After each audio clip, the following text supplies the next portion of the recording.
Jamás, pero jamás, se debió confiar en Trump. Ese, compatriotas, fue el primer y garrafal error, el pecado original de toda esta tragedia. Porque mientras en los salones alfombrados de Washington, con sus aires acondicionados zumbando y sus sonrisas de teflón, se vendía el cuento, la fábula de nuevas etapas de cooperación. De refinerías que por fin serían protegidas por un manto de seguridad y de supuestos acuerdos energéticos que traerían prosperidad, en las sombras, en los sótanos del poder real, se cocinaba otra cosa muy distinta. Se preparaba un plan silencioso, una estocada por la espalda para entrar en Venezuela sin el escándalo de los marines desembarcando en La Guaira, pero con algo mucho más sutil, si cabe, más siniestro, mercenarios de élite, fantasmas con fusiles y sin bandera. Trump, con esa astucia de comerciante que lo caracterizaba, no quería soldados con el uniforme de las barras y estrellas sobre el terreno. No, pues. Eso era demasiado visible, demasiado costoso políticamente. Las imágenes de ataúdes envueltos en la bandera estadounidense ya no vendían bien en el electorado. Él quería algo más rentable, un negocio redondo, una operación que no dejara huellas dactilares del gobierno. Y la solución estaba ahí, a la mano, las empresas militares privadas. Contratos millonarios, firmados con la misma frialdad con la que se firma la compra de un edificio, para tercerizar la guerra y tomar control directo sobre el corazón palpitante, el motor petrolero de Venezuela. Bajo el elegante y aséptico disfraz de seguridad para activos energéticos, se diseñaba una operación de despojo, una intervención quirúrgica para extirpar no solo el petróleo, sino la soberanía misma del pueblo venezolano. Los detalles, se los cuento a continuación, porque esta es la historia de una traición anunciada y una agresión disfrazada de negocio. Esta es la voz de la patria grande. Desde el mismísimo primer momento, la cosa estuvo más clara que el agua de manantial. Confiar en la palabra de Donald Trump tenía un costo altísimo, impagable. Mientras los discursos oficiales hablaban con pomposidad de nuevas etapas y los diplomáticos susurraban promesas de refinerías resguardadas y futuros acuerdos energéticos que parecían sacados de un sueño, en los pasillos donde realmente se corta el queque en Washington, se ensamblaba una maquinaria muy diferente. Se armaba, pieza por pieza, un esquema de seguridad privada, una legión de contratistas listos para pisar suelo venezolano sin que la Casa Blanca tuviera que admitir jamás una invasión formal. Era la privatización de la doctrina Monroe. En público, ante las cámaras y los micrófonos, Trump repetía su sonsonete. No quería soldados estadounidenses empantanados en conflictos lejanos por largos periodos. Así lo citaban fuentes de la propia CNN, casi aplaudiendo su supuesta moderación. Pero esa aparente prudencia, señores, no era pacifismo ni respeto por la autodeterminación. ¿Qué va a hacer? Era cálculo frío, matemática pura de un empresario metido a presidente.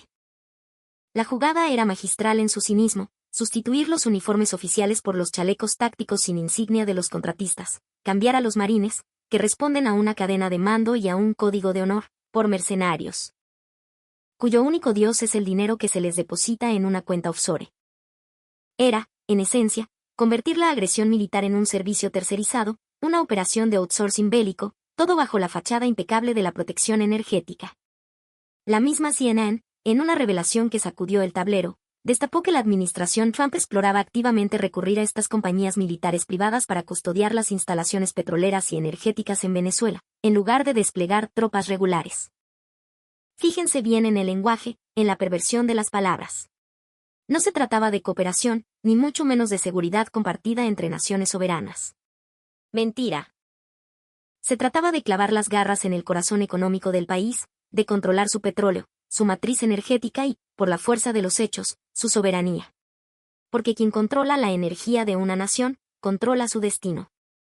Para estas firmas de seguridad, muchas de ellas con amplia y sangrienta experiencia en la región y en el Medio Oriente, aquello se presentaba como una auténtica mina de oro, el negocio de sus vidas.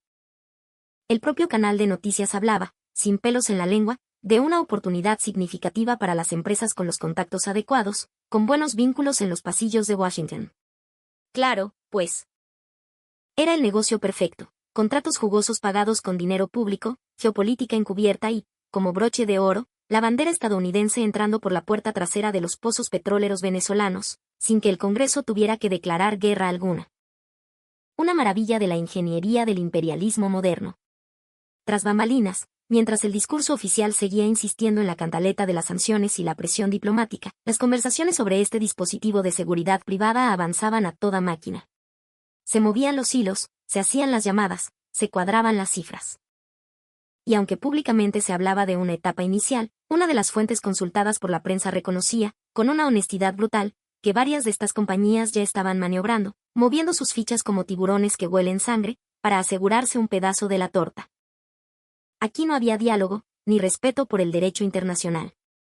Lo que había era una puja empresarial, una subasta al mejor postor por territorio y recursos ajenos. Entre la galería de nombres que empezaron a sonar en esos círculos, uno resultó especialmente elocuente y revelador: Greystone Rescue Foundation. Esta no era una empresita de seguridad cualquiera. Estaba integrada por veteranos de las Fuerzas Especiales de Estados Unidos, gente entrenada para matar y desestabilizar en cualquier rincón del planeta. Para que se hagan una idea de su talante, esta misma organización había participado, apenas el año anterior, en la operación clandestina para sacar de Venezuela a la opositora extremista María Corina Machado. Esto demostraba, sin lugar a dudas, que su rol no era para nada neutral, sino profundamente político y alineado con los intereses más recalcitrantes de la derecha venezolana y de Washington. No eran guardias de seguridad, eran actores políticos con armas automáticas. El propio Brian Stern, fundador de Greystone, admitió con una naturalidad pasmosa que su organización llevaba ya meses operando en la región. Lo dijo como quien describe una rutina de trabajo, como si hablara de instalar cámaras de seguridad en un centro comercial. Y reconoció, además, que en el sector de la seguridad privada ya existían conversaciones sobre futuras misiones en Venezuela, aunque, tratando de bajarle el perfil, las calificara de prematuras. Prematuras. La maquinaria, a todas luces, estaba ya en marcha, los motores calentando, listos para arrancar a la primera señal. Pero la cosa no terminaba ahí. Como si la presencia de Greystone no fuera suficiente para encender todas las alarmas, otra fuente, siempre bajo el anonimato que exigen estas tramas, mencionó que Erik Prince, el infame fundador de Blackwater y un aliado polémico y muy cercano a Trump, podría ser convocado para la operación. Blackwater. Escuchar ese nombre es como escuchar el chirrido de las puertas del infierno. Es sinónimo de guerras privatizadas, de masacres de civiles en Irak, de zonas legales grises donde todo está permitido, de operaciones letales ya probadas y documentadas con sangre inocente en los desiertos de Irak y las montañas de Afganistán. Si ese nombre rondaba los planes para Venezuela, es porque nadie, absolutamente nadie en Washington, estaba pensando en paz ni en democracia. Estaban pensando en mercenarios, en escuadrones de la muerte y en el despojo más brutal. Y mientras se articulaba con paciencia de araña todo este entramado de seguridad privada para tomar el control en el terreno, en paralelo, se desataba la agresión abierta, sin máscaras. El 3 de enero, en una operación que dejó al mundo boquiabierto, Estados Unidos lanzó una operación militar masiva y fulminante en territorio venezolano. Y no estoy usando una metáfora. Los ataques, precisos y coordinados, alcanzaron Caracas y los estados de Miranda, Aragua y La Guaira. Fue un golpe de mano, una acción de comando de una audacia sin precedentes. Según los reportes oficiales emitidos desde Caracas, en medio del caos y la conmoción, aquel operativo relámpago concluyó con el secuestro del presidente venezolano, Nicolás Maduro, y de su esposa, Cilia Flores. Fueron sacados del país por la fuerza y trasladados posteriormente a Nueva York, como si fueran trofeos de guerra. El gobierno venezolano, una vez recompuesto del shock inicial, calificó estas acciones de Washington como lo que eran: una gravísima agresión militar. Una expresión precisa, milimétrica, para describir el uso de la fuerza bruta contra un jefe de Estado en pleno ejercicio de sus funciones. En los comunicados oficiales, que resonaron con urgencia en las cancillerías de todo el mundo, se subrayó lo que para cualquier observador honesto era evidente: el verdadero objetivo de los ataques no es otro que apoderarse de los recursos estratégicos de Venezuela, en particular de su petróleo y minerales, intentando quebrar por la fuerza la independencia política de la nación. Cada palabra de esa declaración apuntaba, como una flecha, al núcleo histórico de esta disputa que lleva siglos repitiéndose en nuestra América Latina: nuestros recursos y nuestra independencia. Ya en Nueva York, en un escenario que parecía sacado de una película de Hollywood, se montó el teatro judicial. En su primera audiencia ante la justicia estadounidense, en el Tribunal del Distrito Sur, con los flashes de las cámaras cegándolo todo, Maduro se declaró inocente de los absurdos cargos de narcoterrorismo que le habían imputado. Cilia Flores, a su lado, hizo exactamente lo mismo.